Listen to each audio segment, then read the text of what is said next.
And we are live. Hello, everybody. Welcome back to another episode brought to you by the PIC Tribe. Today, however, is a different episode. I am Jason, and as you can see, I'm all by myself for tonight. But that should change later within the hour or so. Tonight, we are hosting a new show called PIC Gossip. That is PICGOSSIP. I sure hope I spelled that right.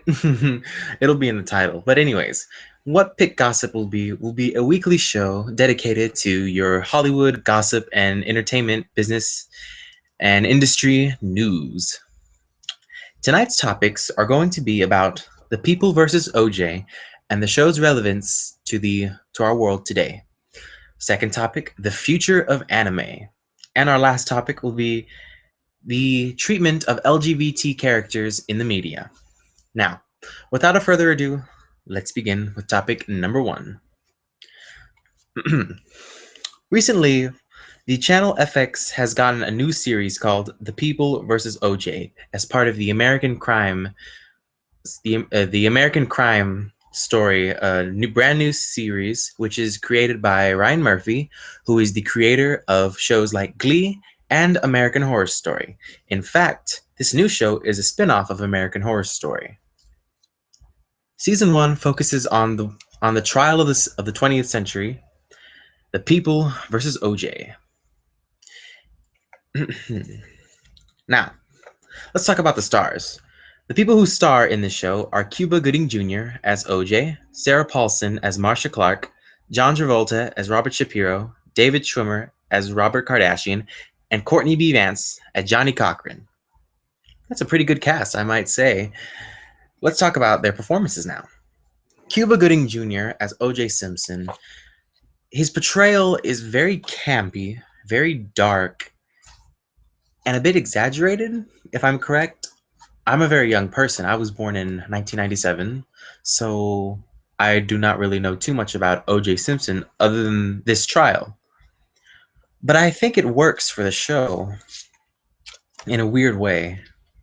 Well, I'll talk about this in another episode later when the series is done.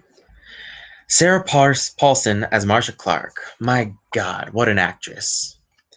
I believe that Sarah Paulson could get a nomination for the Golden Globe for this show.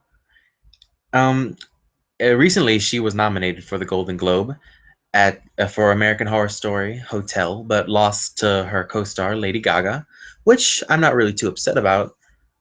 But I believe Sarah Paulson is a brilliant actress. The show was filmed around the same time they were filming American Horror Story Hotel, and oh my goodness, the makeup she would have to get in, the costumes she would have to change. Talent. Talent. John Travolta as Robert Shapiro. Again, kind of campy, but it works. David Schwimmer as Robert Kardashian. David Schwimmer usually plays these very goofy kind of characters. You know, Ross from Friends, Melvin or Melman from Madagascar's. We're usually used to seeing him play those kind of characters, but this is a very good, serious character to play. It's Robert Kardashian. Hello,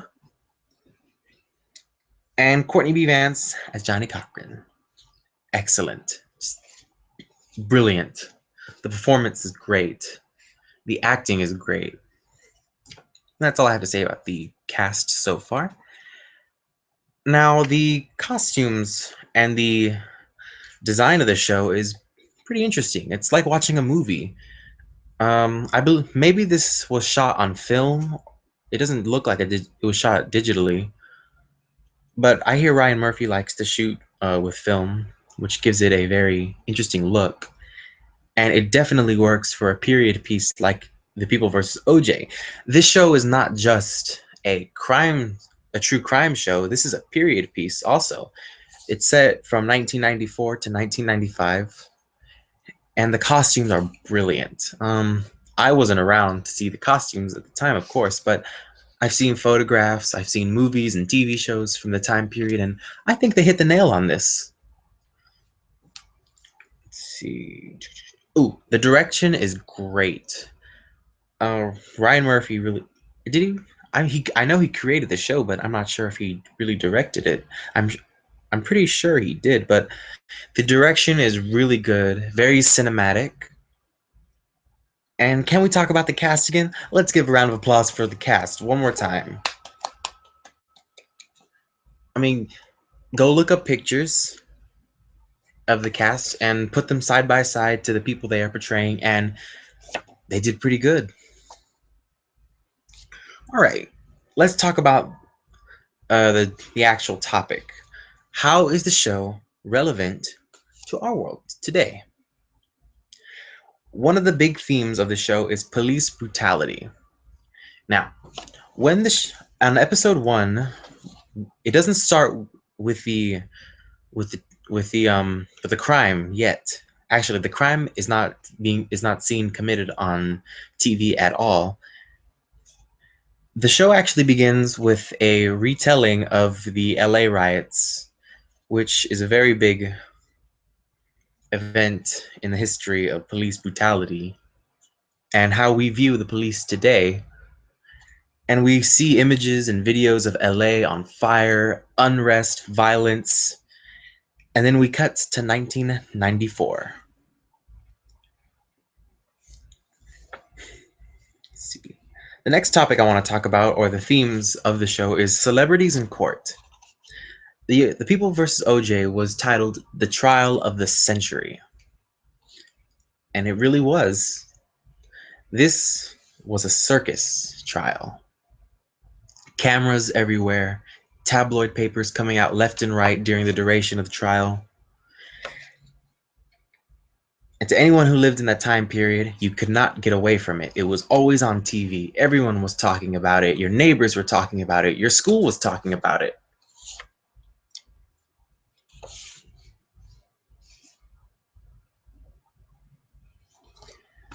And so this show is a very good portrayal, I believe, of the People versus OJ, because it not only goes into what's happening in court, but it goes into what's happening behind the scenes, what's going on in the personal lives of the people who are trying OJ or who are defending OJ.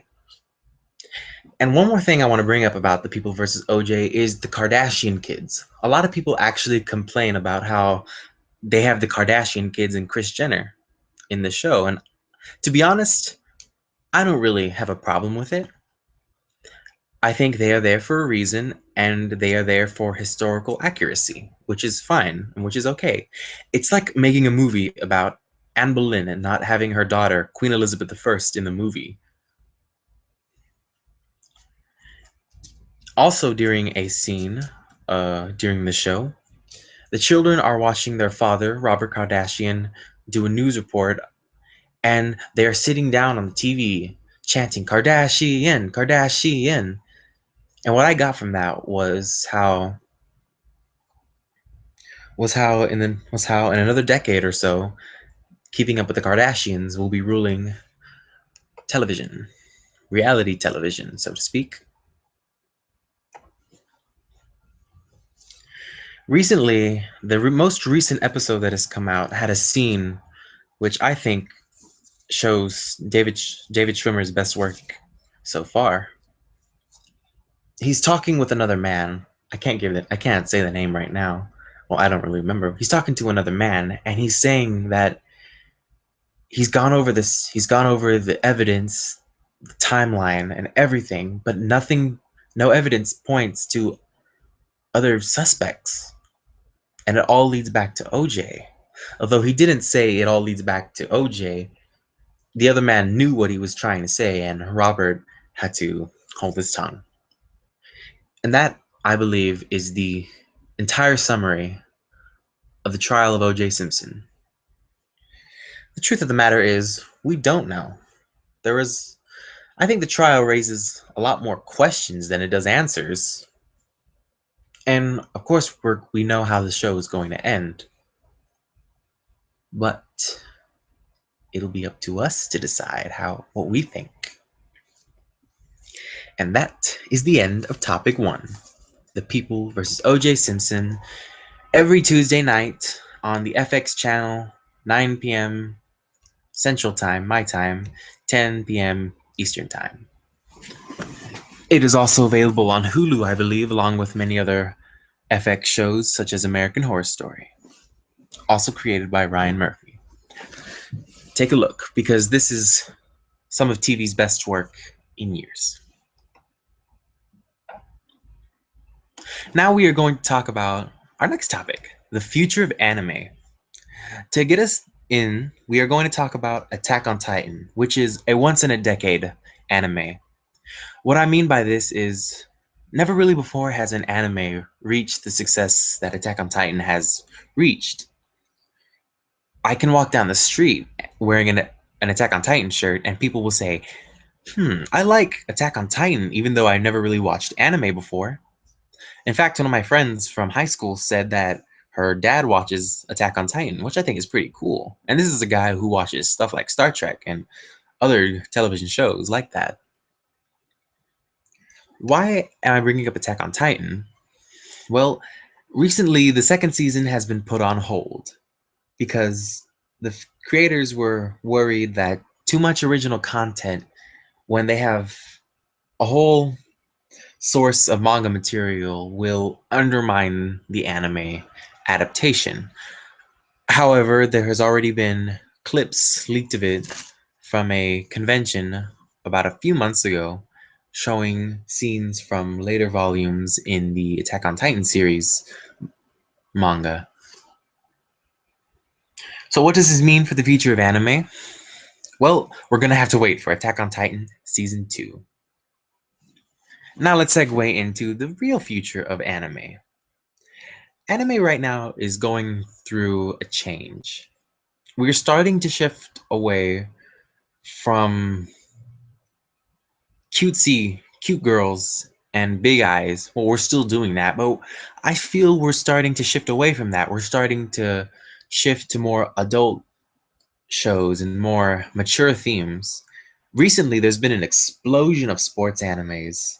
I mean, for those of you watching who are familiar with anime, I'm talking about shows like Free, the show about swimming, Haikyuu, that's about volleyball, Kuroko's no Basketball, um, Prince of Stride, that's about running, and there's so many other sports shows that have come out within the last few years. Ooh, Ace No Diamond, or Ace of Diamond, that's a pretty good baseball anime for those who want to watch more anime.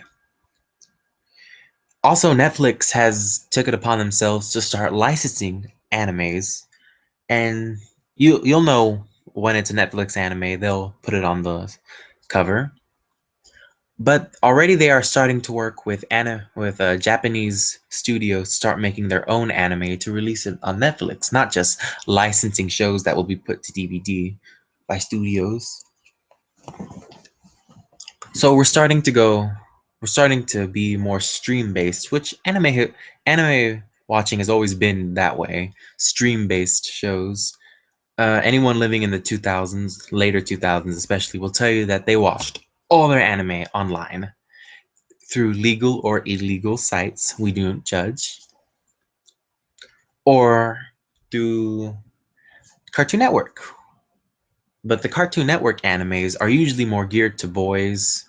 You know, there's action and very simplistic plots, a lot of filler episodes, which means you don't necessarily have to watch them for plot. You can watch them for fun, but they don't really advance the story in any way or form.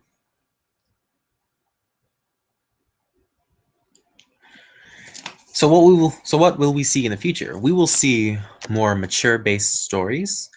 We could even see more Western style stories with the Netflix animes that come to the Americas. And we could even see a change in the art style. We're already starting to see CG elements starting to be phased in, and we could see 3D anime in the future.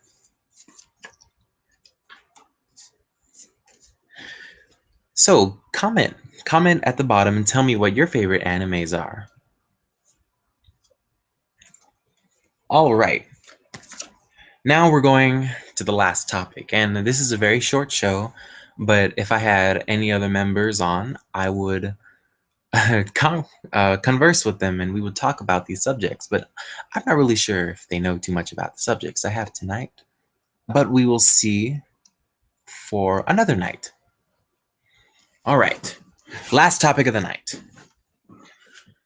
Who watches The 100 on the CW channel? Anyone? Comment and let us know.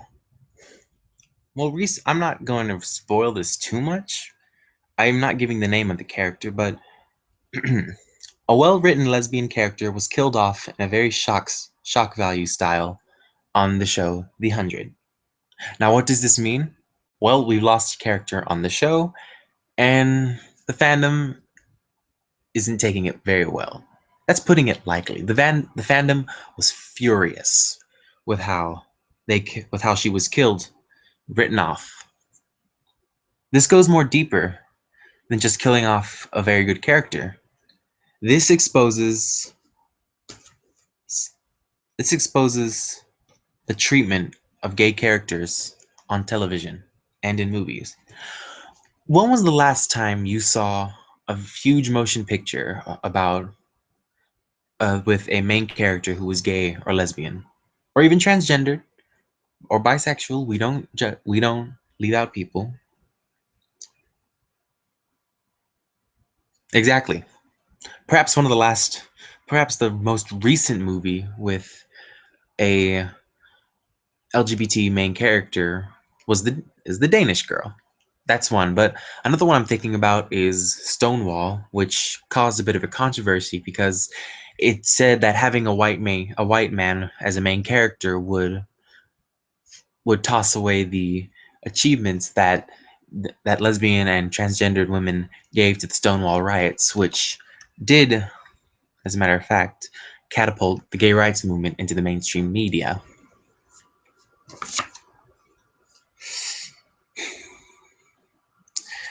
This controversy caused something hidden to be revealed, and that is death among lesbian characters.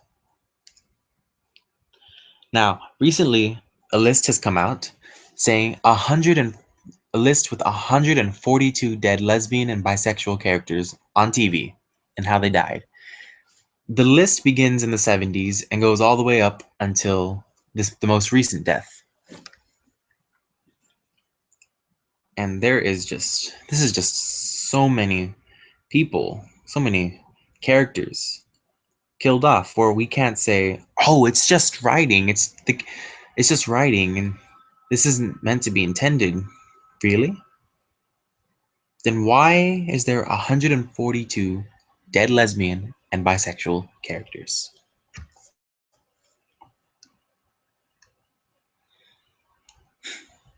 Well, so what does this mean for the show The 100? Well, viewer ratings have gone down the toilet, big time. This was perhaps the CW's biggest show yet. The show is based off a book of the same name, The 100, and it is about how a group of survivors, a group of people go to Earth after 100 years of being in space because of nuclear warfare. When they get to Earth, they find other groups of people living in different environments in what perhaps was the United States.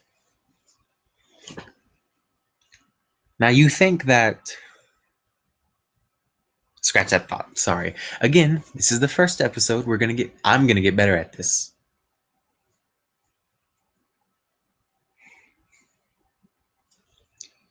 So if you want to go see debates about this, you are you are more than welcome to go on Tumblr, a very big website among the 100 fandom, who dragged the creator of the show through the dirt.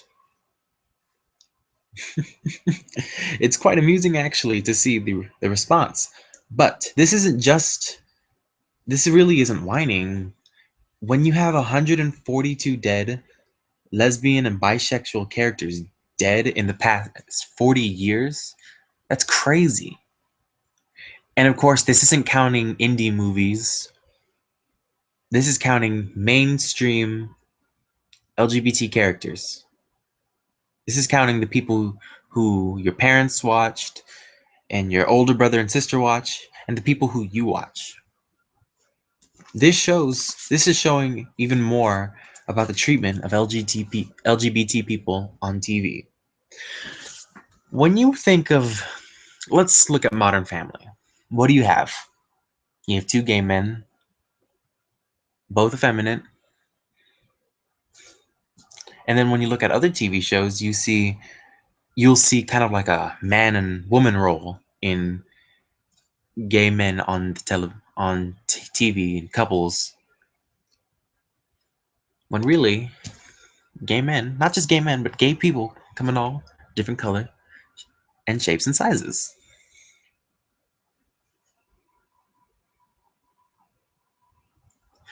What I hope TV can learn from this is maybe it's time to start doing away with TV tropes that are pretty much getting tired. I mean, how many times on Disney Channel have we seen the girl who is new to town put into a new situation doing XYZ? How many times have we seen a sitcom about a fat husband and a very attractive wife and a son and daughter doing XYZ? You see the pattern? I see the pattern. So the next time you're watching TV, pay attention to these because they are out there. Believe me, they are out there.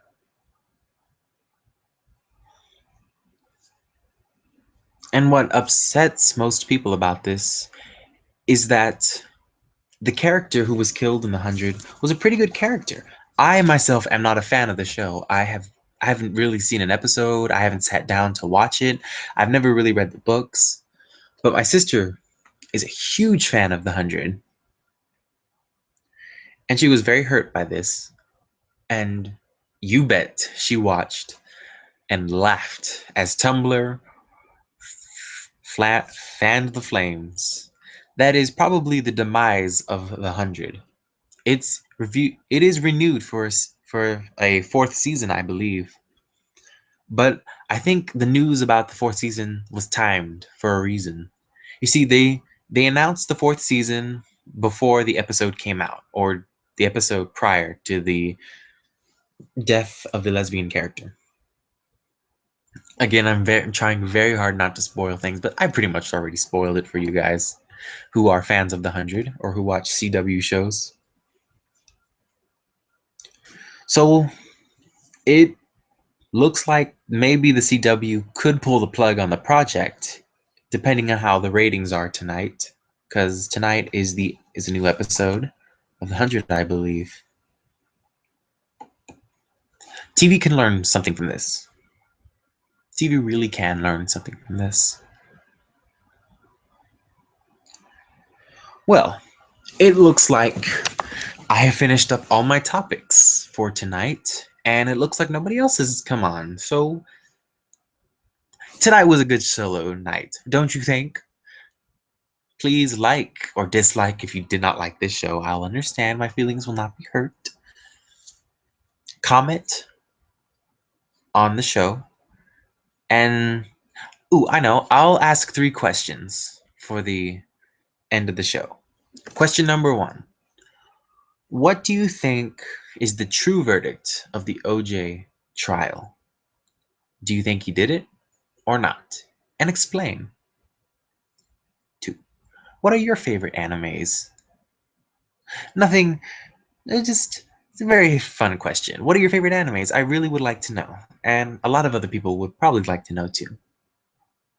And number 3, what cliches or stereotypes do you see in TV and movies?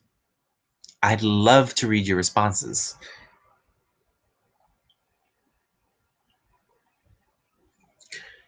Well then, if no one else will join,